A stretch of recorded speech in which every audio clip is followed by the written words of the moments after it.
This segment will both disturb you and probably make you chuckle, and you're going to admire Mehdi Hasan, but I think the most prominent feeling I felt was disturbance. Mehdi Hasan, who is a left of center journalist, Zeteo founder, he went on Jubilee. Jubilee is this YouTube channel that does debates, and this one's called Surrounded, so you can show this. Cole, the whole framing of it was 20, I think it was, far-right conservatives surrounding one progressive.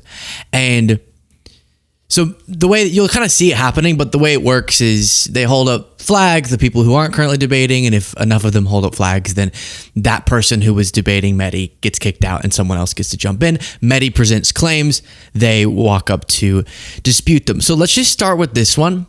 And Mehdi's claim is a claim that I also believe to be true, which is Donald Trump is defying the Constitution. You would imagine, quote unquote, conservatives would sit down in that chair across from Mehdi and say, that's ridiculous, because why would we support someone who's violating the Constitution? But instead, this gentleman, I guess, sits down and says, defying the Constitution, give me some more. Let me unmute this. That would help. Pleasure to meet you, sir. Mehdi, lovely to meet you.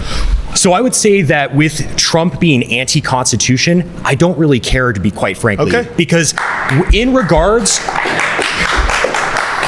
to the Constitution, Sorry, I know I'm pausing it so quickly. I'll try to play more in a second here.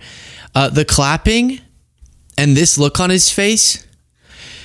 You know, I never believed that I never wanted to believe that we would fall to fascism. And we haven't yet. But we're closer than I'd like in general.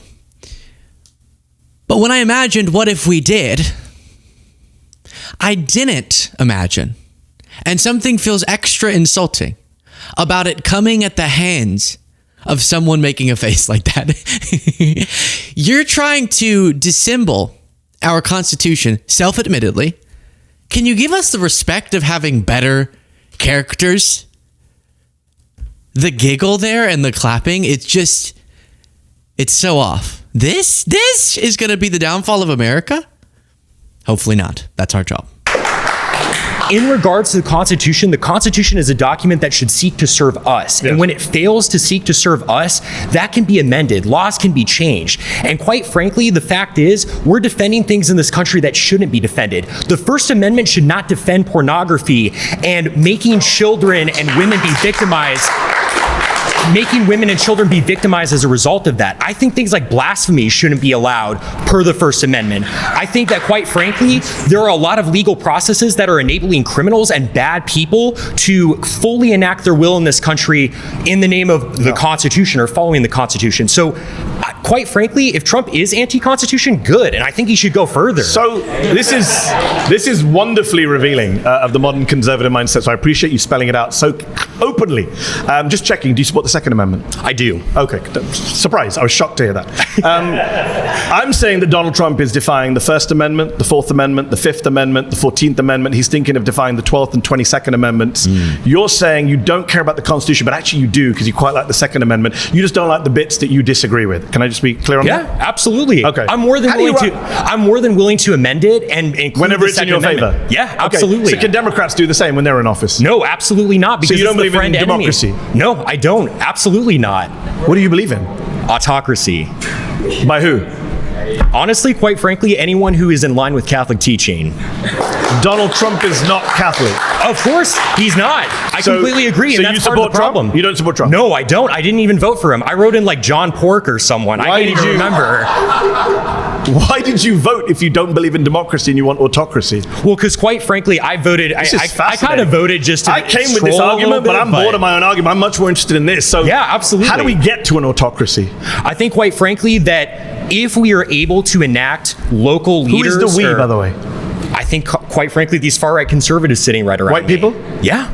No Absolutely. brown people. So, well, actually, I have quite. Some of the people in this room don't make the cut from what I can see visually. Actually, hold on for a moment. I do think that there are people who happen to not be white who do actually have history in this country and have roots in this country. For instance, from the Mexican-American War, we subsumed a lot of territory. Okay, he goes on to something else for a second. Let me see if I can find the moment that went very viral here, which is, I think, based on the laughter. It's right there. Let's see. Was a little bit of persecution. We may have to rename this show because you're a little bit more than a far-right Republican.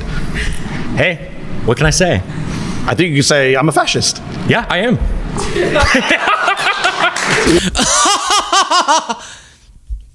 Interesting reaction.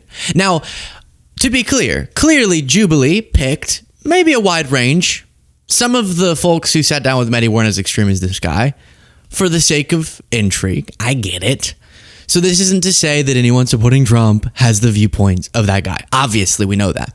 But I did see Jubilee getting backlash already from people saying, why would you even engage with those voices? And Medi goes on to say, all right, if you admit you don't even care if he's defying the Constitution because you don't like the Constitution, then what are we doing here? Why am I debating that question if you're down for it? Well, then we agree in a sense. He is defying it. I just think it's bad. You think it's good.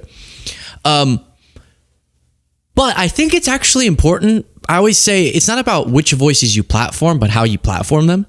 And if you do it responsibly. And in this case, Medi being there, and throughout you can go search up the full, it's like an hour plus of debating. He does a great job. And I don't think that just a non-political viewer who hasn't made up their mind is going to watch this discussion and go, oh, I'm going to be radicalized into that guy, the blue shirt guy. I think he goes by the pseudonym Connor. No one's going to go, oh, Connor's making a lot of sense here, whereas Medi actually outlines effectively his stance. So I think it's perfectly responsible to hear from people, because I've heard people who won't say it publicly, kind of in the right-wing world, but who will admit privately they kind of just want autocracy. Not all of them. Some of them just don't understand that Trump's violating the Constitution, but some of them really say that, which is frightening and is an important thing to show to people. Because if we think that our entire argument is just with people who, like us, believe in upholding the Constitution, but then they're going to go, oh, when calling themselves a fascist, then why are we engaging in that argument? With some people, just explaining how Trump threatens the Constitution would convince them. Others go, I don't care. My ideology is more important than that. Now, how they don't see, just more pragmatically, how if you give up on a unifying social contract, if you give up on the bedrock of what makes us held together, the glue that makes our country possible, which is some unified dedication to these principles and in the functioning of the government. It's not that you couldn't change the Constitution, but you would have to do it constitutionally through the constitutional amendment process, as opposed to just one president gets elected and does whatever the hell he wants, violates court orders, doesn't care about the Constitution. I don't know how people don't see that. Because you would apply it like Medi did to Democrats. So are you fine with a Democrat acting like that? And it's no. Well, see, that's the purpose of our democracy then, and the framework of the Constitution that upholds it, which is that despite our differences, if we all agree on this one thing, we can still function as a society. If you have some people who don't care about that bedrock, then I don't know how we function. My hopeful stance here is that not enough people believe that to destroy us. But we'll move on to this one, which is the claim of Trump is pro-crime and pro-criminal. And Medi does a great job here too. While we continue through this, please do, if you appreciate this show, click the subscribe button. And additionally, the join button is next to it if you want to go a step further. Subscribe is free, but then if you do want to do the paid version for extra content, the join button is there as well.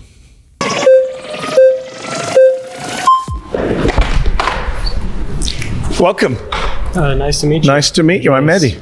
I would just like to ask, what makes someone pro-crime versus, anti-crime? I think when you're soft on criminals, when you let criminals out of prison, when you pardon people who've assaulted police officers, you're pro-criminal. Donald Trump pardoned almost 1,600 people who were involved in January the 6th. I think 600 of them had been charged with assaulting a police officer or obstructing a police officer.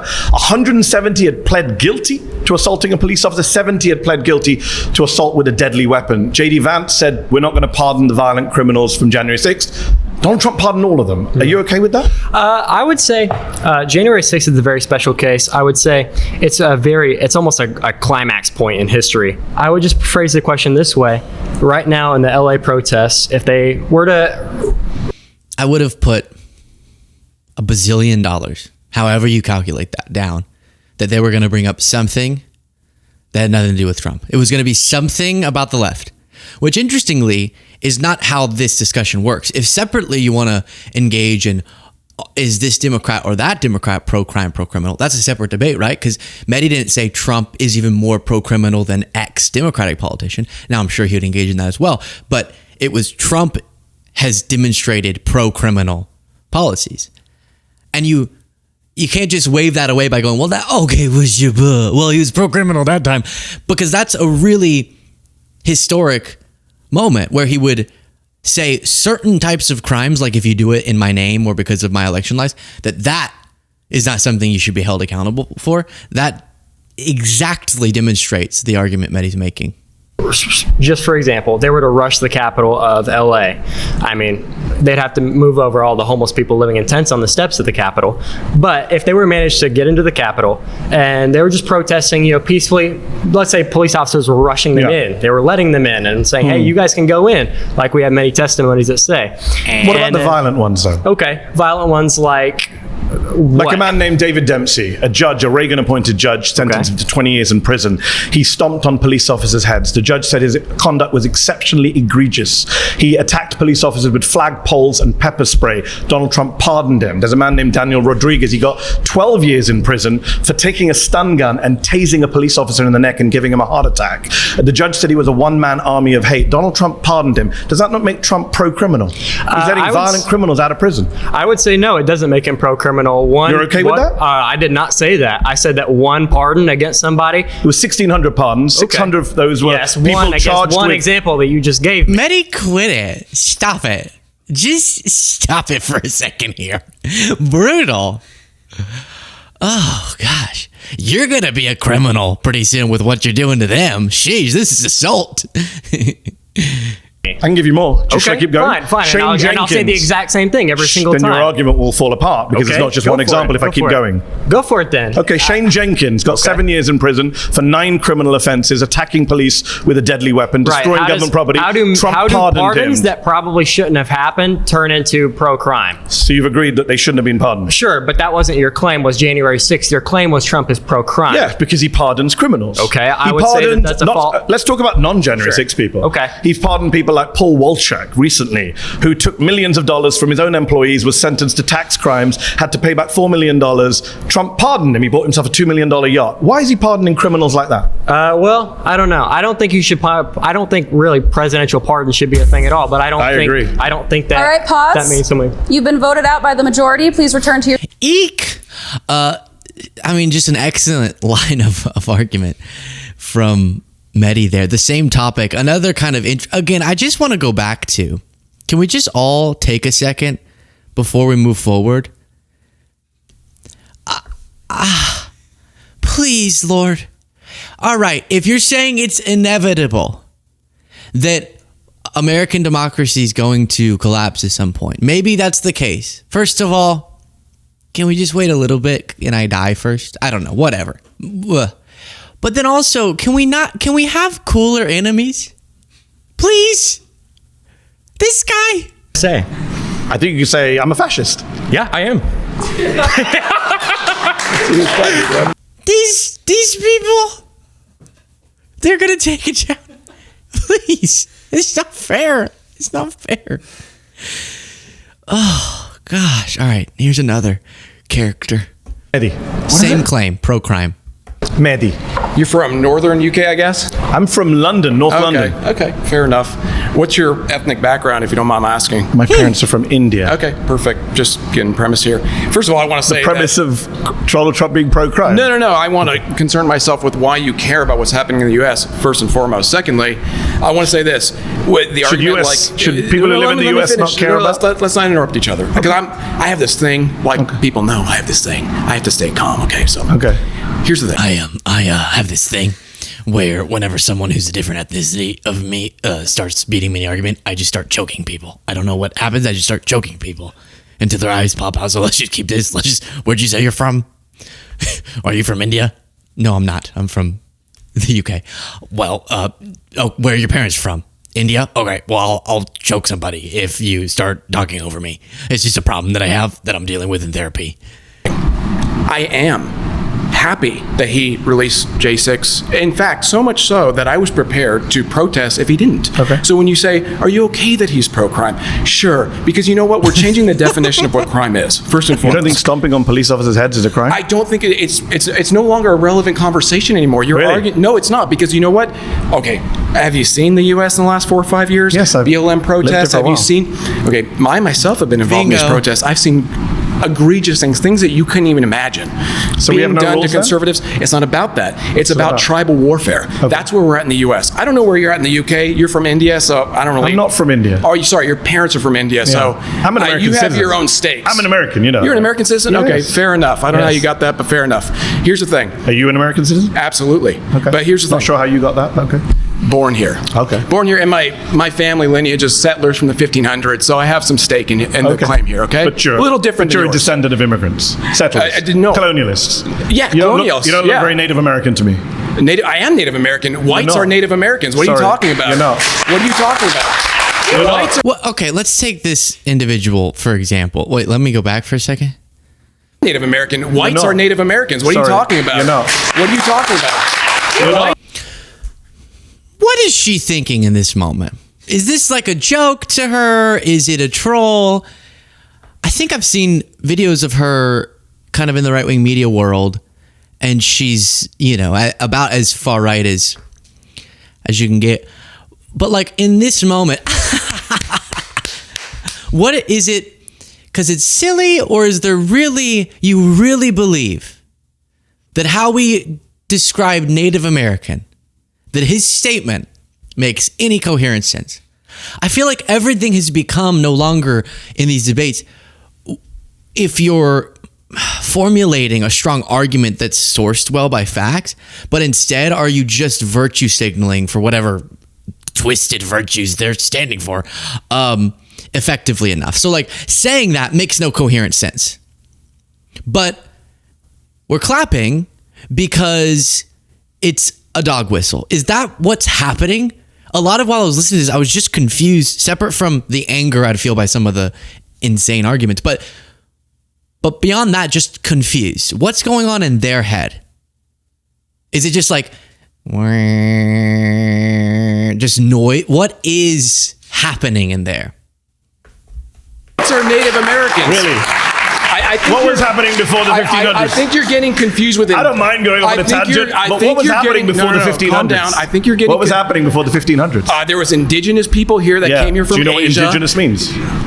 Listen, before Indigenous America, people can't you come let from me somewhere finish? else. Why do you ask a question if you're going to interrupt? I'm not sure if you know what the meaning of indigenous means. I do know what it means. It Doesn't means sound they like it. came here first, right? They came here from Asia by way of land bridge. Have an argument with Neil deGrasse Tyson or anybody else about that. I don't care. Is he an American? I genuinely don't care. Yes, he is. Okay, just so checking. My point is, okay? Nothing to do with crime. So far, you've agreed with me that these people Because are you're criminals. derailing, dude. I'm trying You to stay on literally track. sat down and asked me where I'm from. I think you I derailed think this you got conversation from the offended get-go. by that, but I'm because I'm not I'm always offended. I'm curious, just wondering what it has to do with I'm crime. always curious. We're going to talk about why- immigration. Don't worry. Later on, you can come back. I hope so. Right now, you're doing a very bad job of making the case that he's not pro-crime I just and got a pro-criminal. round of applause. I could probably get another one actually if I asked for it. Wow. So I don't think I'm Is this doing how as you bad. get rounds of applause? You sit in a room with 20 people who agree with you. Wow, amazing. Amazing. That Well, must wait make you till feel this comes good. out. You know what? I'm actually 20 people who glad agree you're with getting you this applauded you. emotionally outraged right Wow. now. This is great. I love it. Do I have to say anything at this point, or are you just going Please. to keep going? No, please. All right, so I think we'll stop on that one. There's more. It's just, I think Medi's wit helps to kind of get you through it because it is funny to see him going, wow. But a lot of this, just as I said, it's confusion and it makes me wildly uncomfortable. Wildly uncomfortable for them, mainly, and for the country. Almost as uncomfortable as this clip that I just stumbled across today that I'd never seen before. How have I never seen this before? Where Ted Cruz, I guess he's interacting here with his daughter. Do you think you can win here, Ted? Are you taking off? Yeah, they're going with me. Hey, let's hop out. We're taking it. Good job. Good job. This face. This is what's going to take down American democracy. Can you imagine being his family member? Okay, you could see that you could see that badly, but imagine it a different way if we're trying to spin everything positively today. Imagine he's your dad, and then that's kind of what you know to be a man. Ted Cruz. That was Ted Cruz. I think I already said that for our podcast listeners. Oh, let me describe for our podcast listeners. Imagine a dad trying to kiss his daughter on the cheek as she says, ow, and he looks like a complete weirdo, is kind of the exchange. But imagine you grow up in a house where that's one of the only men that you know. Some would say that's a bad experience, probably. But then think about how awesome life is after that when you meet every other person and you realize, like, you walk into this whole new world where every other person ever is cooler than who you thought people were. Like, as a kid, you know, your parents are really formulating who you think people are. And then you go out in the world and you think, wow, like, only up from here. There's every guy I meet is better than my dad. Everyone's cool. I don't know. Like, for me, people in the world often are just such a letdown because I had great parents. I grew up in an environment where I was like, oh, I thought all people were great. Maybe the reverse is kind of fun. Hey, you're annoying, but at least you're not as annoying as my dad. Also made me as uncomfortable as Robert F. Kennedy Jr. posting a photo hiking in Phoenix. He's drenched in sweat and he's wearing jeans. Why are you wearing jeans, Bobby? It's Phoenix, Arizona in the summer, and you're going on a hike, and you're wearing jeans.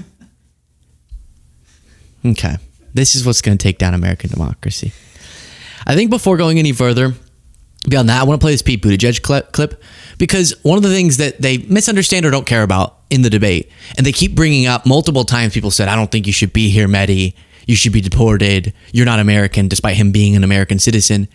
And it's obviously on the basis of how he looks, his ethnicity, and our entire beautiful American project will collapse if voices like those continue to be in power for the reason that Pete Buttigieg explains. I'm not in office. I don't have any government power right now, but that doesn't stop me from using my voice. And I think anybody else, you don't have to be a politician to say something, talk to friends and family about how this stuff affects you and to gear up for what's ahead. Because, you know, especially if you feel strongly about the broken promises on Medicaid, the tax policies benefiting the wealthy, or any of the other things you're seeing in the country, you don't have to take that sitting down. And you don't have to wait till next November to do something about it. Like, so much depends on the conversations that happen right now and being present in this kind of civic process. I mean, another thing to think about around July 4th is, you know, what makes America America.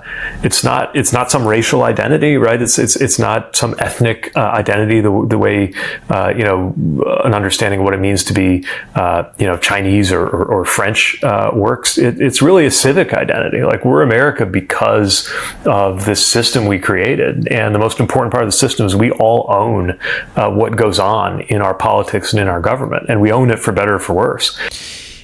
So if that's true, and it is, you can't, every time I've heard a white nationalist try to argue their stance, it is so logically incoherent how you can define America as something other than that, a civic identity. And then, so that requires the foundation of that civic identity being some of these principles. If you remove that, just the whole house of cards falls down. And that's what is so, as much as we're going to try to, so terrifying about casually engaging in these discussions. And we'll move now to this moment. So far, every one of my assumptions about you has been correct. But listen to me. I am an immigrant. I'm speaking from personal experience. Get the hell out. I don't even like... I should get the hell out. Yes. Why? I don't want you here. Why? Because you come here and say all this bullshit Why? about how Americans are lazy. Why? You push your left-wing I never politics. said Americans are lazy. I don't know why you say this. I never said Americans are lazy. Yes, you are. The only person You're saying attacking immigrants people have is to you. come into this country so they can do jobs that we don't want to do. I That's never said exactly those what you words. said. When did I say it? Oh, really? You When did I didn't say that? it? We're on YouTube. Guys watching on YouTube, rewind to the time where I said immigrants are doing jobs we don't want to do. When did I say those words? Words that came out of my mouth. Okay, so why do we have to bring in immigrants? Why do we have to bring in immigrants to the country if we have people who are going to do the jobs? Pause. You've been voted out. It's nice. Yeah, I can't imagine why. Let me see if I can. Where's this little face he made? Because I think this really. Please, don't let the fascist frat boy beat us. Please don't let the fascist frat boy be the end of this incredible American experiment. Man, you know he's good at beer pong, though. I'm just going to say it. I think he's probably a pretty bad guy to say, get out of here to an American citizen. But gosh, he's good at beer die. I just want to play one game. Now, speaking of all of this, here's whenever we go to the story I'm about to bring up, how is there not more outrage across the political spectrum about this? I just gave you the anecdotes as to why some, not all, maybe not even a majority of MAGA, won't care about stories like this. The Guardian reports an 82-year-old man in Pennsylvania was secretly deported to Guatemala after visiting an immigration office last month to replace his lost green card, meaning had legal status, had it for a super long time, had a green card, and then like people do, lost it and was going to go get it replaced legally. And then was grabbed up and his family didn't hear from him. According to Morning Call, which first reported the story, longtime Allentown resident Luis Leon, who was granted political asylum in the United States in 1987 after being tortured under the regime of Chilean dictator Augusto Pinochet, lost his wallet containing the physical card that confirmed his legal residency, so he and his wife booked an appointment to get it replaced. When he arrived at the office on June 20th, however, he was handcuffed by 2 immigration and customs enforcement officers who led him away from his wife without explanation. And then they got a call from a woman purporting to be an immigration lawyer saying that he had died in custody, claiming that they were told devastating news that he had died, which wasn't true, and they discovered that he was in a hospital in Guatemala, a country which he has no connection.